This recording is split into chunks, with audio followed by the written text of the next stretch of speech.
నమస్కారం ఘంటారావానికి స్వాగతం. ముందుగా ప్రధాన అంశాలు.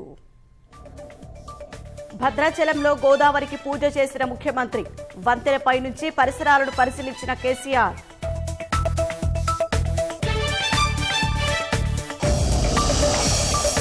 గోదావరి కరకట్టను పరిశీలించిన సీఎం. ముంపు బాధితులకు పరామర్శ.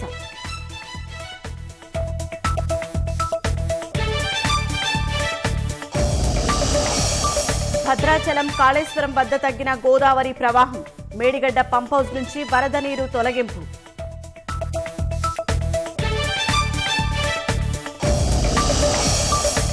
సమావేశమైన భారత్ చైనా సైనిక కమాండర్లు. వివాదాస్పద ప్రాంతాల్లో బలగాల ఉపసంహరణపై చర్చ.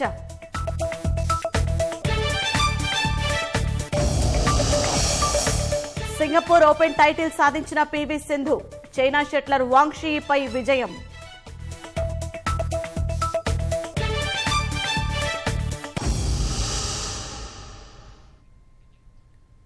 భద్రాచలంలో ముఖ్యమంత్రి కేసీఆర్ పర్యటిస్తున్నారు. గోదావరి పరిసరాలు పరిశీలించిన సీఎం ముంపు బాధితులతో మాట్లాడి సమస్యలు తెలుసుకున్నారు. కాసేపట్లో సీఎం ఉన్నత స్థాయి సమీక్ష నిర్వహించనున్నారు.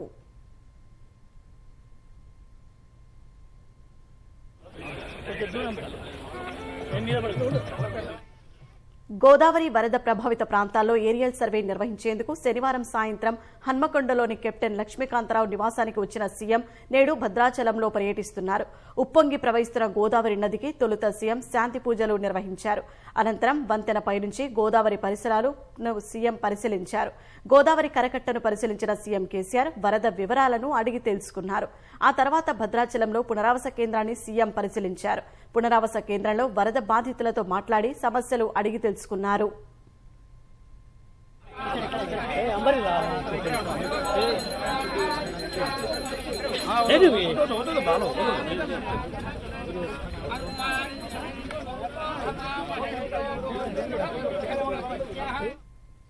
కాసేపట్లో ఐటీడీఏ కార్యాలయంలో వరద ముంపు వల్ల సంభవించిన నష్టం, చేపడుతున్న సహాయక చర్యలపై మంత్రి పువ్వాడ అజయ్, ఎమ్మెల్యేలు, ప్రజాప్రతినిధులు, అధికారులతో సీఎం సమీక్షిస్తారు.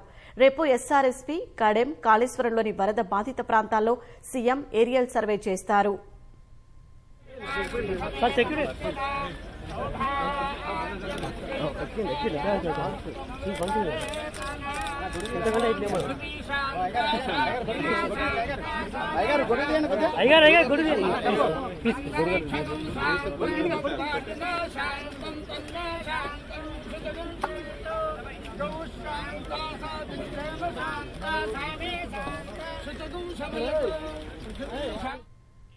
భద్రాచలంలో సీఎం పర్యటన నేపథ్యంలో భాజపా, కాంగ్రెస్, సిపిఐ, సిపిఎంతో పాటు వివిధ పార్టీల నేతల్ని పోలీసులు ముందస్తుగా అరెస్టు చేశారు.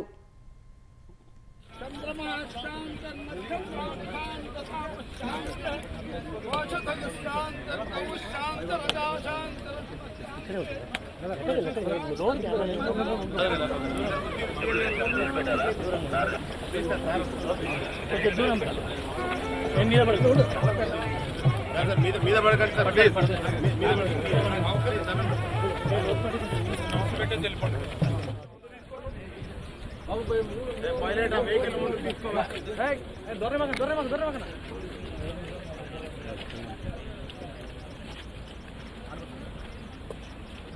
కాన్వాయ్లోకి వెళ్తాడు. ఇది కార్లు ఎక్కుతారు సార్, కార్లు ఎక్కుతారు. సార్ ముందు సార్.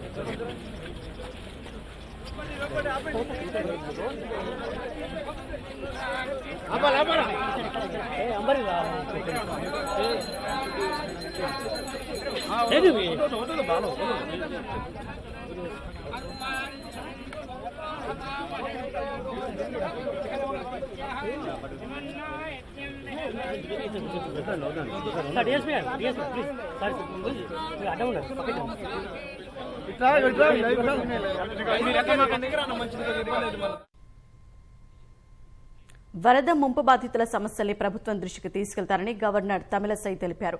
భద్రాద్రి కొత్తగూడెం జిల్లా అశ్వాపురం మండలంలోని గోదావరి వరద ముంపు బాధితులను గవర్నర్ తమిళసై పరామర్శించారు. ప్రజలతో మాట్లాడి సమస్యలను తెలుసుకున్నారు.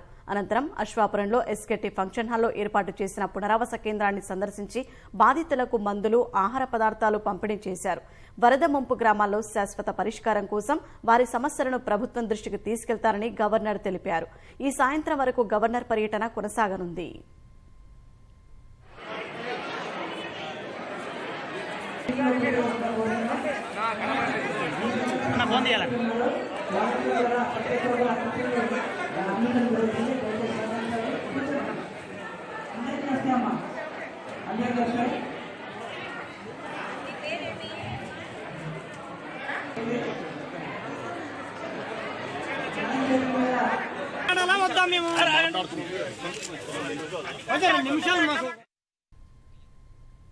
నిజామాబాద్ జిల్లా శ్రీరాంసాగర్ ప్రాజెక్టుకు వరద ఉధృతి క్రమంగా తగ్గుతోంది. ప్రాజెక్టుకు 18,000 క్యూసెక్కుల వరద ప్రవాహం కొనసాగుతోంది. ప్రస్తుతం ప్రాజెక్టులో 1088.2 అడుగులతో 77 టీఎంసీల నీటి నిల్వ ఉంది. ఈ ఏడాది జూన్ నుంచి 88 టీఎంసీల నీటిని దిగువకు విడుదల చేశారు. ప్రస్తుతం ప్రాజెక్టు నుంచి వరద కాలువ ద్వారా 10,000 క్యూసెక్కులు, కాకతీయ కాలువ ద్వారా 3,000 క్యూసెక్కులు, ఎస్కేపే గేట్ల ద్వారా 2,500 క్యూసెక్కుల నీటిని విడుదల చేస్తున్నారు.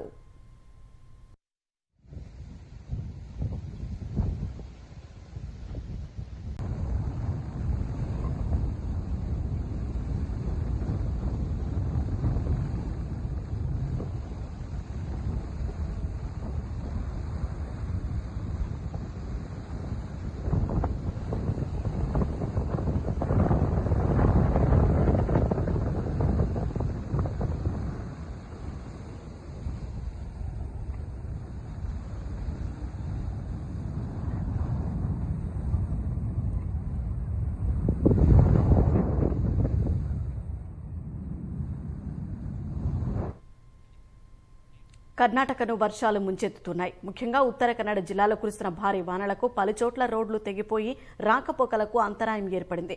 జిల్లాలోని లోతట్టు ప్రాంతాలు నీట మునిగాయి. వరదల్లో చిక్కుకున్న వారిని అధికారులు సురక్షిత ప్రాంతాలకు తరలిస్తున్నారు.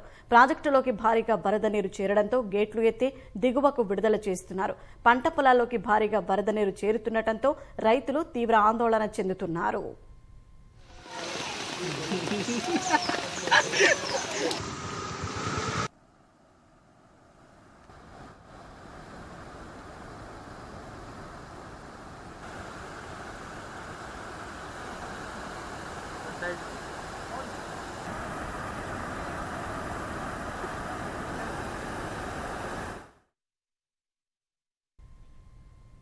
వరద ఉధృతి తగ్గడంతో అన్నారం పంప్ హౌస్ నుంచి నీటిని తోడే ప్రక్రియ కొనసాగుతోంది.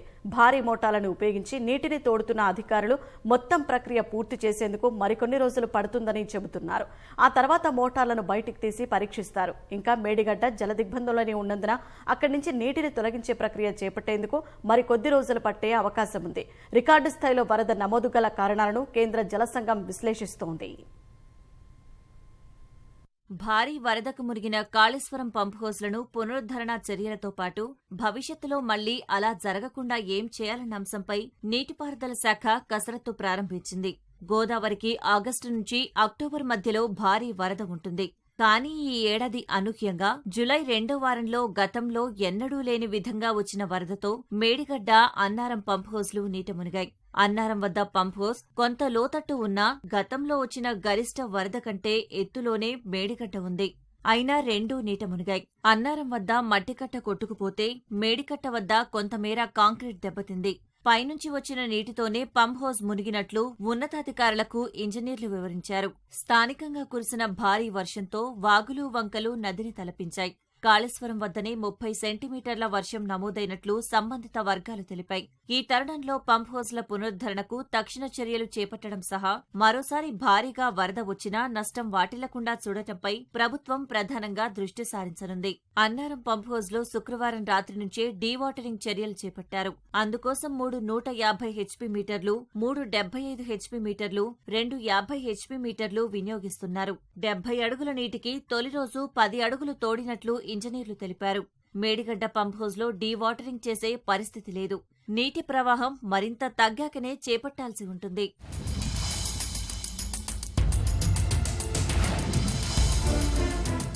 నీటిపారుదల శాఖ ఎత్తిపోతల సలహాదారు Penta Reddy, engineer in chief Nagender Rao Annaram pump house ఇంజనీర్లతో హైదరాబాద్లో సమీక్ష నిర్వహించారు. నీటిని తోడటం, మోటార్లు కడగటం, మళ్లీ వాటిని అమర్చడం తదితర పనులు ఎప్పుడు చేయాలన్నది ఓ ప్రణాళిక రూపొందించినట్లు తెలిసింది. వచ్చే వారం గుత్తేదారు సంస్థతోనూ సమీక్షించనున్నట్లు సమాచారం. భవిష్యత్తులో ఇలాంటివి జరగకుండా ఎలాంటి చర్యలు చేపట్టాలనే అంశంపైన నీటిపారుదల శాఖ దృష్టి సారించినట్లు ఓ ఇంజనీర్ వ్యాఖ్యానించారు.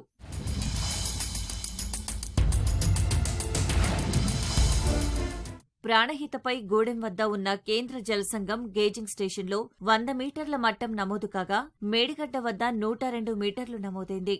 మేడిగడ్డకు పైన ప్రాణహిత, గోదావరి కలిసే కాళేశ్వరం వద్ద మాత్రం 106 మీటర్లుగా ఉందని, ఇందుకు గల కారణాలను పరిశీలించాల్సి ఉందని కేంద్ర జలసంఘం వర్గాలు అభిప్రాయపడ్డాయి. సాంకేతికంగా సమస్యలు, పంప్ హౌజ్ల డిజైన్ చూడాల్సి ఉంటుందని, అన్నిటినీ సమగ్రంగా పరిశీలనలోకి తీసుకున్నప్పుడే భవిష్యత్తులో ఎలాంటి ఇబ్బంది రాకుండా ఉంటుందని కేంద్ర జలసంఘం వర్గాలు పేర్కొన్నాయి. సికింద్రాబాద్ ఉజ్జయిని మహంకాళి బోనాల ఉత్సవాలు ఘనంగా జరుగుతున్నాయి. అమ్మవారికి బోనం సమర్పించేందుకు తెల్లవారుజాము నుంచే భక్తులు బారులు తీరారు. తల్లి నామస్మరణతో ఆలయ ప్రాంగణం మారుమోగుతోంది. 2 రోజుల పాటు ఉత్సవాలు అంగరంగ వైభవంగా జరగనున్నాయి.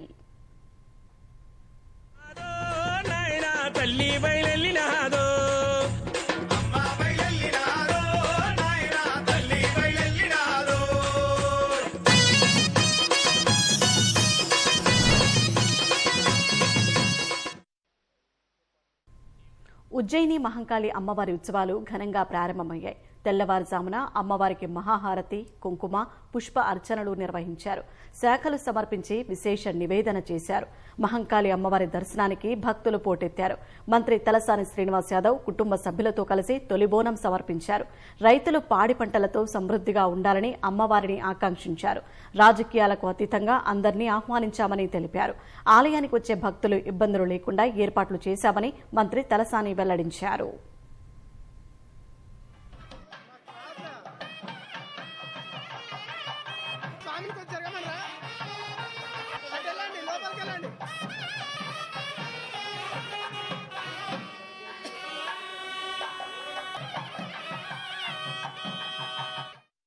ఉదయం 9 గంటల నుంచి ఆలయానికి వీఐపీల తాకిడి మొదలయ్యింది. అమ్మవారిని హర్యానా గవర్నర్ బండారు దత్తాత్రేయ దర్శించుకున్నారు. రాష్ట్ర ప్రజలకు శుభాకాంక్షలు తెలిపారు. కేంద్ర మంత్రి కిషన్ రెడ్డి కుటుంబ సమేతంగా ఉత్సవాల్లో పాల్గొన్నారు. ఆయన సతీమణి కావ్యారెడ్డి బోనం సమర్పించారు. భారత్ విశ్వగురువు స్థానంలో ఉండాలని కోరుకుంటున్నట్లు వెల్లడించారు.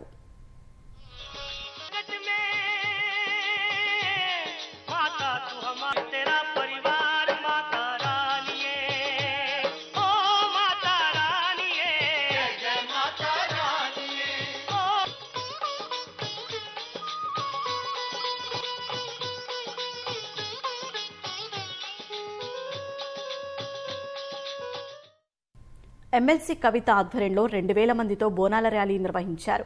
ఆదయ్య నగర్ నుంచి మహంకాళి ఆలయం వరకు చేపట్టారు. భారీ ర్యాలీగా వచ్చి అమ్మవారికి కవిత బోనం సమర్పించారు. ఆలయంలో ప్రత్యేక పూజలు నిర్వహించారు. అమ్మవారి ఆశీస్సులతో ప్రపంచవ్యాప్తంగా హైదరాబాద్కు గుర్తింపు వచ్చిందని కవిత అన్నారు. ఉజ్జయిని అమ్మవారిని పీసీసీ అధ్యక్షుడు రేవంత్ రెడ్డి, మాణిక్యం ఠాగూర్, అంజనీ కుమార్ యాదవ్ దర్శించుకున్నారు. రేవంత్ రెడ్డి వెంట పెద్ద సంఖ్యలో నాయకులు, కార్యకర్తలు రాగా పోలీసులు అనుమతించలేదు. ఈ క్రమంలో స్వల్ప వాగ్వాదం జరిగింది. ప్రకృతి విపత్తుల నుంచి అమ్మవారు ప్రజలను కాపాడుతుందని రేవంత్ రెడ్డి వ్యాఖ్యానించారు. మన మనసు, మనస, వాచ, కర్మణ అన్ని కూడా మానవ ఆలోచనలు ఉండాలి. ఎటువంటి పశు ఆలోచనలు లేకుండా, ఎటువంటి ఇతర ఆలోచనలు లేకుండా మానవీయ దక్కన్ మానవ సేవా సమితి వాళ్ళందరూ కూడా మీకు స్వాగతం పలుకుతున్నారు.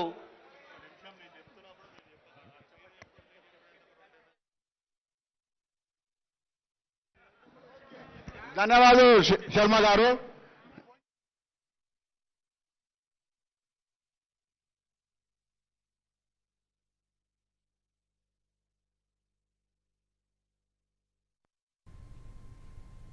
మెదక్ జిల్లాలో ప్రసిద్ధ పుణ్యక్షేత్రమైన ఏడుపాయల వనదుర్గ భవాని దేవస్థానానికి భక్తులు పోటెత్తారు.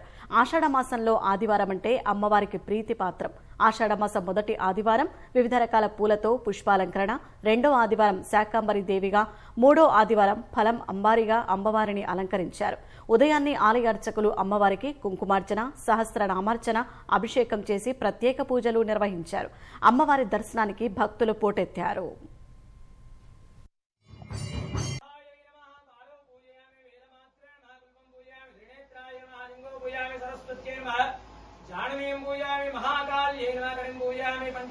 సమర్పయామి. వనదుర్గా భవానీ దేవ్యై నమో నమః.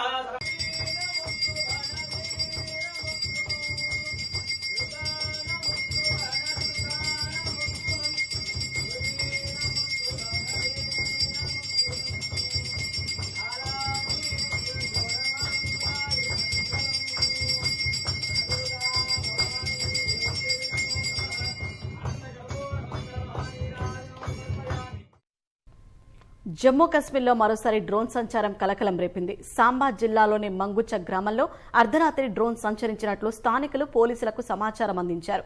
దీంతో అప్రమత్తమైన భద్రతా సిబ్బంది ఆ ప్రాంతంలో గాలింపు చర్యలు చేపట్టారు. సంఘటన స్థలంలో డ్రోన్ సహాయంతో ముమ్మరంగా గాలిస్తున్నారు. గత కొన్ని రోజులుగా సరిహద్దులో డ్రోన్ల సంచారం ఎక్కువ కావడంతో భద్రతా సిబ్బంది అనుక్షణం గస్తీ కాస్తున్నారు.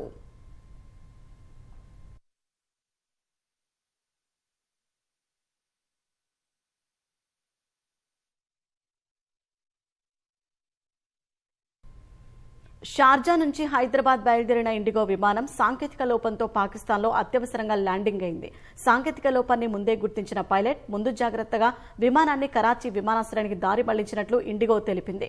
ప్రయాణికులను హైదరాబాద్ తీసుకువచ్చేందుకు మరో విమానాన్ని కరాచీ విమానాశ్రయానికి పంపినట్లు ఇండిగో వెల్లడించింది. గత 2 వారాల్లో భారత్కు చెందిన విమానయాన సంస్థల విమానం కరాచీలో దిగడం ఇది రెండోసారి. ఈ నెల మొదట్లో ఢిల్లీ నుంచి దుబాయ్ వెళ్తున్న స్పైస్ జెట్ విమానంలో ఇండికేటర్ పనిచేయకపోవడంతో కరాచీలో అత్యవసరంగా ల్యాండింగ్ చేశారు.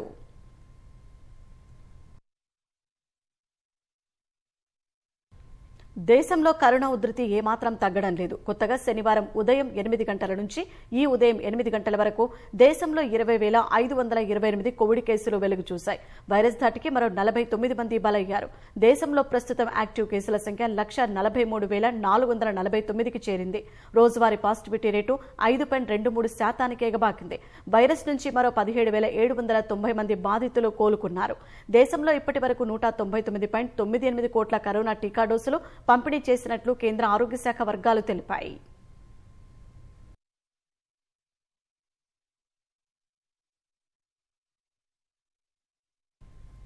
పేద మధ్యతరగతి వర్గాలపై నిత్యావసర సరుకుల భారం మరింత పెరగనుంది.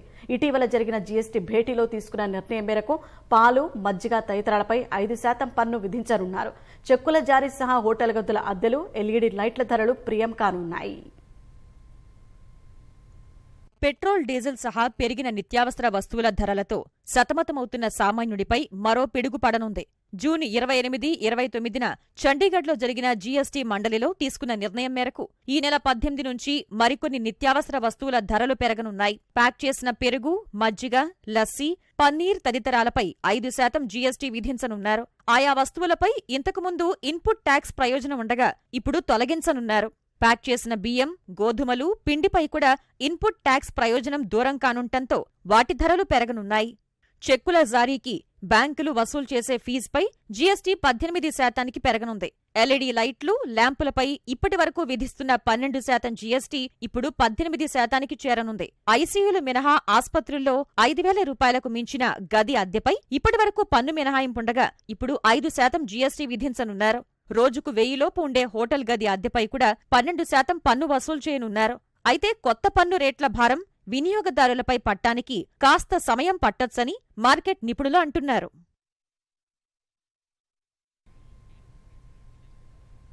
ప్రపంచవ్యాప్తంగా కండోమ్ వినియోగం పెరుగుతున్నట్లు అంతర్జాతీయ నివేదికలు వెల్లడిస్తున్నాయి. ప్రజల్లో లైంగిక వ్యాధుల పట్ల పెరుగుతున్న అవగాహన, ఈ కామర్స్ ప్లాట్ఫామ్ల అభివృద్ధి కారణంగా కండోమ్ వాడకం పెరిగినట్లు పేర్కొంటున్నాయి. 2025 నాటికల్లా అంతర్జాతీయంగా కండోమ్ మార్కెట్ విలువ $370 కోట్ల అమెరికన్ డాలర్లకు చేరుకుంటుందని అంచనా వేస్తున్నాయి. చైనా, భారత్, జపాన్ దేశాలు కీలక మార్కెట్లుగా ఉన్నట్లు వెల్లడిస్తున్నాయి. ప్రపంచవ్యాప్తంగా కండోమ్ వినియోగం పెరుగుతున్నట్లు అంతర్జాతీయ నివేదికలు వెల్లడిస్తున్నాయి. పెరుగుతున్న డిమాండ్ కారణంగా అంతర్జాతీయ కండోమ్ మార్కెట్ వేగంగా విస్తరిస్తున్నట్లు పేర్కొంటున్నాయి. 2025 నాటికి అంతర్జాతీయ కండోమ్ మార్కెట్ విలువ $3.70 బిలియన్ అమెరికన్ డాలర్లకు చేరుకుంటుందని టెక్నావియో అనే global technology research and advisor సంస్థ అంచనా వేసింది. వార్షిక వృద్ధి రేటు 8% ఉంటుందని తెలిపింది. ఆసియా పసిఫిక్ ప్రాంతం నుంచి 44% వృద్ధి ఉంటుందని పేర్కొంది. చైనా, భారత్, జపాన్ కండోమ్ వ్యాపారానికి కీలక మార్కెట్గా ఉన్నట్లు నివేదిక వెల్లడించింది.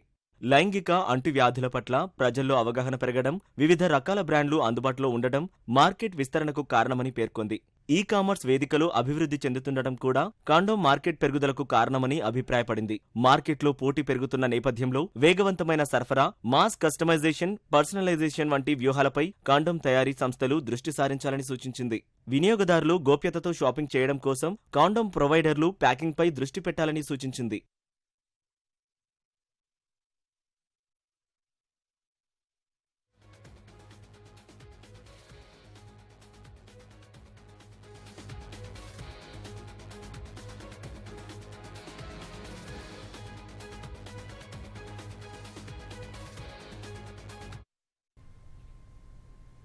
భద్రాచలంలోని ఐటీడీఏ కార్యాలయంలో వరద పరిస్థితిపై ముఖ్యమంత్రి సమీక్ష నిర్వహిస్తున్నారు. ప్రత్యక్ష ప్రసారం ద్వారా చూద్దాం. కొత్త కాలనీ ఇవలో చాలా బుద్ధిమంతులు కట్టించినట్టున్నారు. గతంలో అట్లా జరిగిపోయింది. ఇక్కడ ఇష్యూ ఏంటంటే జిల్లా కలెక్టర్ గారిని, స్థానిక ఎమ్మెల్యేలందరినీ కూడా నేను హృదయపూర్వకంగా అభినందిస్తా ఉన్నా. మేము హైదరాబాద్ నుంచి ప్రత్యేకంగా కొంతమందిని డెప్యూటీ కూడా చేశాం. ఇక్కడికి లైఫ్ లాస్ లేకుండా ఒక మనిషి కూడా ప్రాణం పోకుండా కాపాడండి, that should be the first priority అని చెప్పాం. భగవంతుని దయ వల్ల no human loss this time. ఎక్కడ కూడా మనకు లైఫ్ లాస్ జరగలేదు. తక్షణం చర్యలు తీసుకొని పోలీస్ డిపార్ట్మెంట్ కావచ్చు, ఎన్డీఆర్ఎఫ్ టీమ్స్ కావచ్చు, ఆర్మీని కూడా అడిగాం, వాళ్ళు కూడా వచ్చారు. ఇక్కడ హెలికాప్టర్స్ కూడా రెడీగా పెట్టాం. అందరూ కలిసి కొత్తగూడెం కలెక్టర్ గారు, ఖమ్మం కలెక్టర్ గారు, 2 జిల్లాల యంత్రాంగం, అన్ని విభాగాల అధికారులు గొప్పగా పనిచేసి మానవ నష్టం జరగకుండా, మనుషులు చనిపోకుండా కాపాడారు. నేను మిమ్మల్ని అభినందిస్తా ఉన్నా. దయచేసి మిమ్మల్ని కోరేది ఒకటి, ఈ సమస్యకు శాశ్వత పరిష్కారం కావాలి. ఈ తమాషా నుంచి అప్పుడెప్పుడో ఆంధ్రప్రదేశ్ ఉన్నప్పటి నుంచి కూడా జరుగుతూ ఉన్నటువంటిది. గతంలో పెద్దలు తుమ్మల నాగేశ్వరరావు గారు వారు మంత్రి ఉండే కాలంలో మేము ఒకప్పుడు జోక్స్ చెప్పుకునేది. ఒకప్పుడు చాలా హెవీ ఫ్లడ్ వస్తే 86 అనుకుంటా బహుశా, పడవ వేసుకొని ఆ గుడి శిఖరం చుట్టూ తిరగడం జరిగింది నీళ్ళల్లో. అంత హెవీ ఫ్లడ్ వచ్చింది. అట్లా వచ్చేటువంటి ఆస్కారం కూడా ఉంది. ఎందుకంటే మారిన పరిస్థితులలో చాలా చోట్ల ఎక్స్పీరియన్స్ ఏంటంటే మనం ఊహించినటువంటి చరిత్రలో ఎప్పుడు కనివిని ఎరగనటువంటి ఫ్లడ్ ఈసారి కడెం రివర్లో, కడెం ప్రాజెక్ట్ దగ్గర మనం చూస్తాం. ఒక్కరోజు కూడా 2.5 లక్షలు దాటలేదు. అది దాని హయ్యెస్ట్ డిశ్చార్జి 2,90,000, సుమారు 3 లక్షలు ఉంటుంది. ఈసారి 5 లక్షలు దాటిపోయింది. అది నిజంగా చెప్పినట్టు మానవ ప్రయత్నం కాదు, భగవంతుని దయ వల్లనే ఆ ప్రాజెక్ట్ బతికింది. ఆ ఫోటో వీడియో చూస్తూ ఉంటే మొత్తం అంతా నీళ్ళుండి మీద ఒక గీతలాగా డ్యామ్ కనబడతా ఉంది, గీత గీసినట్టే.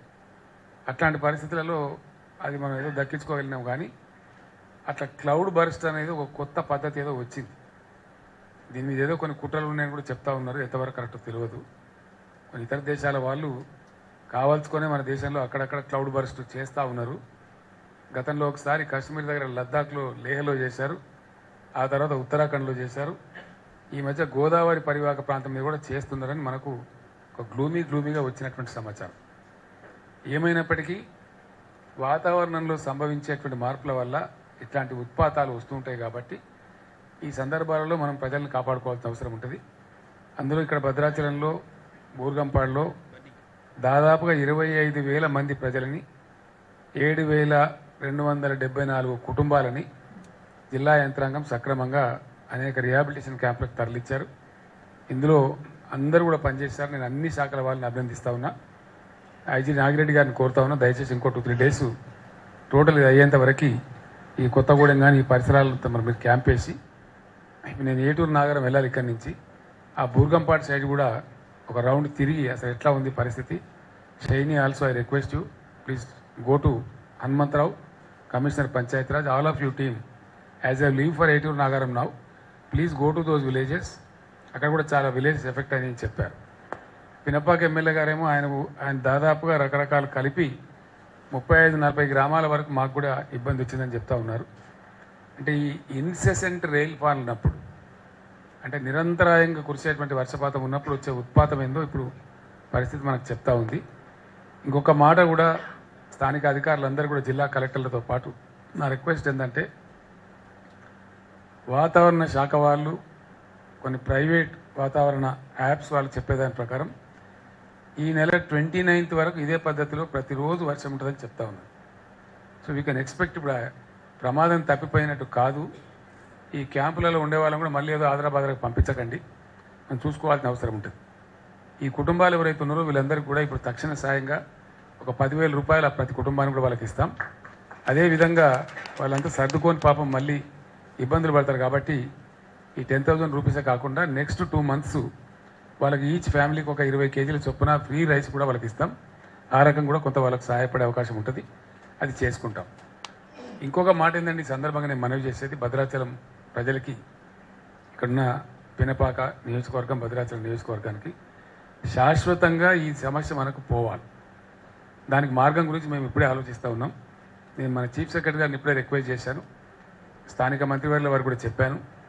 భద్రాచలం టౌన్ యొక్క కాంటూర్ లెవెల్స్ మీరు R&B వాళ్ళు నోట్ చేసుకోవాలా.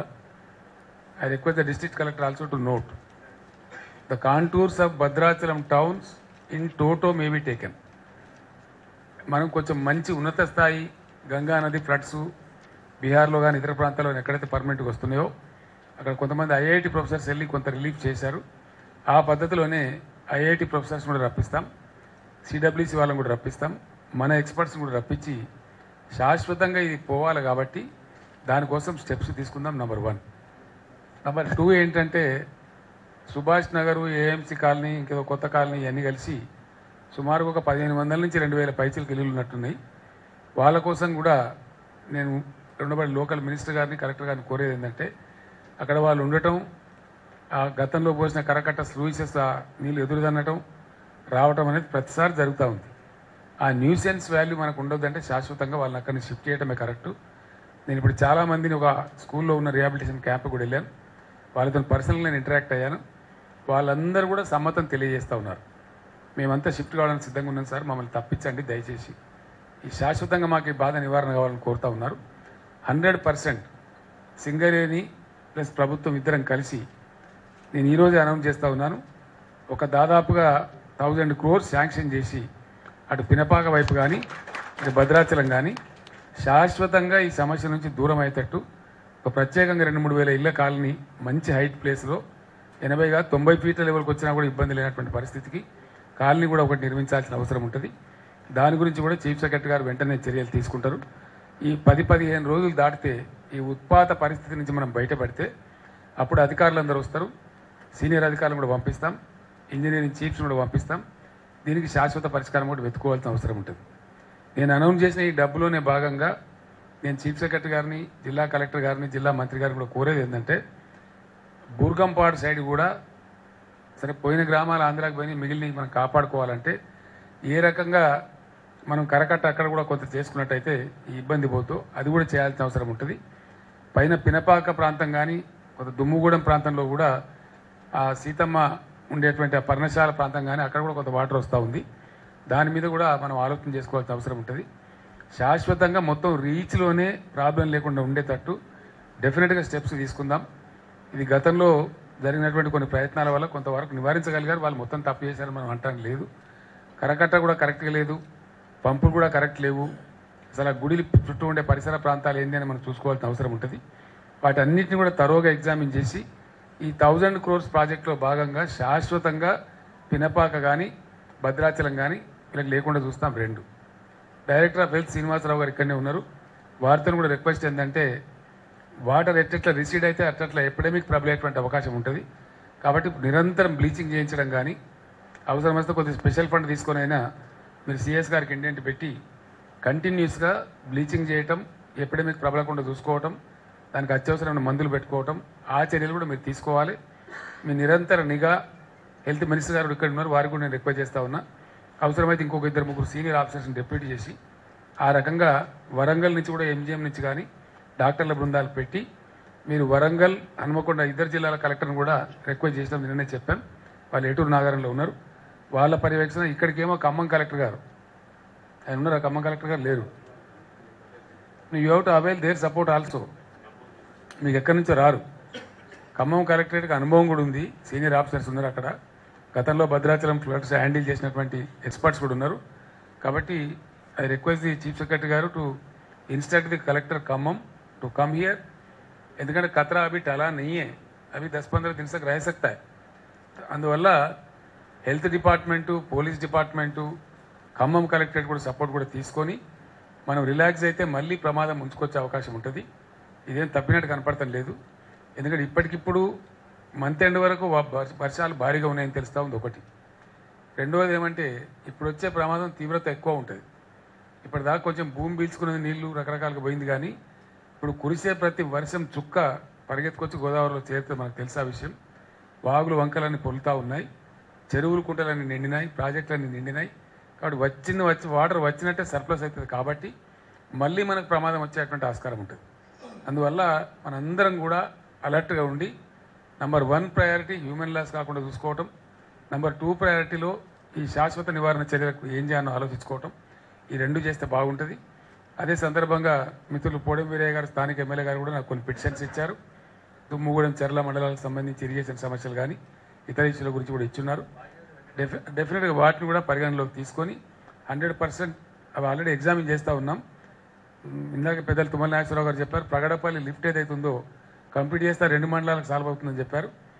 మోడికుంట వాగు, పాలెం వాగు ప్రాజెక్టు పనులు కూడా బ్యాలెన్స్ వర్క్స్ కంప్లీట్ చేస్తే మిగతా వెంకటాపురం వాజేడు వాటికి కూడా వస్తుందని చెప్పారు. డెఫినెట్గా దాని మీద గవర్నమెంట్ ప్రయత్నం చేస్తూ ఉన్నాం, అది కూడా చేస్తాం.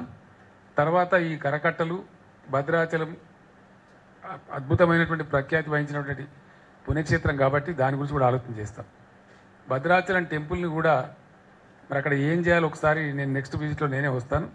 ఈ కాలనీ శాంక్షన్ చేసి కాలనీ ఫౌండేషన్కి నేనే రావాలని అనుకుంటా ఉన్నా. ఇప్పుడు ప్రజలు కూడా అక్కడ చెప్పాను. ఆ సందర్భంలో ఆ టెంపుల్ కాంటూర్స్ కూడా, టెంపుల్ సరౌండింగ్ ఏరియాస్ కూడా కాంటూర్స్ తీసినట్టయితే శాశ్వత ప్రాతిపదికన ఇబ్బంది లేకుండా మనం ఏం చేయాలి, ఏ పద్ధతులు అవలంబించాలి, ఆ రకంగా అవలంబించి భక్త జనాభాలకు కూడా ఇబ్బంది లేనటువంటి పరిస్థితులు తీసుకొచ్చే స్టెప్ తీసుకుందామని చెప్పుడు తప్పకుండా ఐఎమ్ అష్యూరింగ్ యూ. తర్వాత ఇక్కడ స్పెషల్ ఎఫెక్ట్ కొంత చేయాల్సిన అవసరం ఉంది. ఇందాక మేము చూసాం, మేము అడిగితేనేమో హైదరాబాద్ నుంచి మాకు చెప్పింది 5 మోటార్లు ఉన్నాయి సార్, వెల్అవుట్ చేస్తున్నామని చెప్పారు. ఆఖరికి వస్తే 2 పని చేస్తూ ఉన్నాయి. మళ్ళీ సింగరేణి నుంచి అప్పు తెచ్చి ఇడికెళ్ళి తెచ్చి ఆడికెళ్ళి తెచ్చి అన్నట్టుంది. కాబట్టి అట్లా కాకుండా ఇదేదో తమాషలా ఉంది. అట్లా కాకుండా డెఫినెట్గా శాశ్వత ప్రాతిపదికన అసలు మొట్టమొదటి నీరే రాకుండా చూసుకోవటం, పొరపాటున ఎక్కడైనా ఏదైనా వస్తే దాన్ని ఇమీడియట్గా దాన్ని ఎదుర్కొనేటువంటి పద్ధతులు కూడా పర్మనెంట్ బేసిస్లో మనకు అవసరం ఉంటాయి. దాని మీద కూడా స్టెప్ తీసుకుందాం. ఆ ఎక్స్పర్ట్స్ వచ్చినట్టయితే ఒకసారి మనకు ఆ గైడెన్స్ ఇచ్చే అవకాశం ఉంటుంది. ఆ రకంగా చేద్దామని మనవి చేస్తూ మీ అందరితో నాది ఒకటే రిక్వెస్ట్, ఇది ఉపన్యాసాలు చెప్పే సమయం కాదు, మనం ఏదో అనుకునే సమయం కాదు. I once again heartfully appreciate the district machinery, all the officials, the army personnel, the police personnel, health department, one and all the officers. ఇది దయచేసి ఒకటే రిక్వెస్ట్ మళ్ళీ ఏంటంటే మళ్ళీ కూడా చెప్తా ఉన్నా, మనకి ఇంకా ప్రమాదం తప్పిపోలేదు. ముందుకు 3 నెలల వర్షపాతం ఉంది, ఒకటి వర్షాకాలం ఉంది, రెండవది ఇప్పటికిప్పుడు కూడా ఈ నెల చివరి వరకు కూడా భారీ వర్షాలు నేను చెప్తా ఉన్నారు. కాబట్టి మనం అందరం కూడా ఇంకా కూడా అప్రమత్తంగానే ఉండాల్సిన అవసరం ఉంటుంది. క్యాంపులు కూడా టిల్ ద లాస్ట్ మెయింటైన్ చేయండి. వాళ్ళ వెంటనే హైదరాబాద్లో మళ్ళీ కాలనీలకు పంపకండి. అవన్నీ ఒకసారి తీసి కంప్లీట్ శానిటైజ్ చేయించి శుభ్రపరిచి ఆ తర్వాతనే పంపిద్దాం. మేము టచ్లో ఉంటాం డెఫినెట్గా, మినిట్ టు మినిట్. బయట ఇంత ప్రమాదం ఎక్కడ కూడా లేదు, వేరే చోట్లలో ఇంత ఇబ్బందికరమైన పరిస్థితి ఎక్కడ కూడా లేదు. ఒకటే పాయింట్లో మనకి ఇబ్బంది ఉంది. కాబట్టి మేము కూడా బాగా చీఫ్ సెక్రటరీ గారు కూడా మానిటర్ చేస్తూ ఉంటారు. ఆ రకంగా అన్ని స్టెప్స్ తీసుకుందాం. మిమ్మల్ని అందరినీ మరొకసారి హృదయపూర్వకంగా అభినందిస్తూ, ప్రజల ప్రాణాలు కాపాడినందుకు, వాళ్ళని సురక్షిత ప్రాంతాల్లో పెట్టి వాళ్ళకి ఏర్పాటు కూడా బాగానే చేశారు. అదే పద్ధతులు ఇంకా బాగా కూడా చేయమని కోరుతూ, అప్రమత్తంగా ఉండాలని చెప్పి మరొకసారి మీ అందరిని కోరుతూ థ్యాంక్ యూ అని ఉండాలి.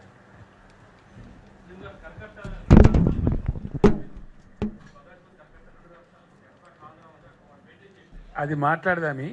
నేను నెక్స్ట్ టైం వచ్చినప్పుడు మొట్టమొదటి బ్రదర్ మనకు ఉత్పాదన తగ్గాలి. తగ్గిన తర్వాత నేను చెప్పినట్టుగా శాశ్వత పరిష్కారం దిశగా ఆ ఐఐటి ప్రొఫెసర్లను తీసుకొచ్చి సిడబ్ల్యూసి వాళ్ళని కూడా పిలిపించి ఒక 500 years ట్రాక్ రికార్డు చూసి గోదావరి లెవెల్స్ని దాని ప్రమాదం తప్పించే ప్రయత్నం నేను తప్పకుండా చేస్తా. వాళ్ళేం పాకిస్తాన్ కాదు, ఆంధ్రప్రదేశ్ రాష్ట్రమే. వాళ్ళతో కూడా మాట్లాడతాము, వాళ్ళతో కూడా డెఫినెట్గా మాట్లాడతాం. అవసరమైతే అక్కడ ఉన్న అధికారులను కూడా రమ్మంటాం. దానికి కూడా తగిన చర్యలు తప్పకుండా తీసుకుంటాం.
బాబు